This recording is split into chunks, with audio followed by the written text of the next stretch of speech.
अच्छा शाहिद अली, ज़रा बताइएगा मुझे कि एक रेला तो सिंध में दाखिल हो गया है, सिंध की इस वक्त क्या तैयारी है और ये जो रेला है ये अभी गुड्डू बैराज पर है?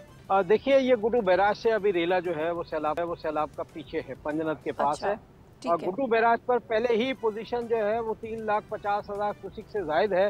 इसी तरह सक्खर बैराज पर भी 3 लाख क्यूसिक से जायद का पानी मौजूद है। और कोटरी बैराज की बात करें तो वहाँ भी 2 लाख 2.5 लाख के करीब पानी मौजूद है।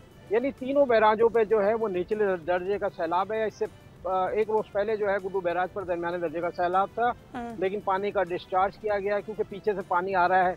तो अब जो सिंध है, अगर उसकी महकमा आपाशी की आप बात करें तो महकमा आपाशी पूरी तरह अलर्ट है।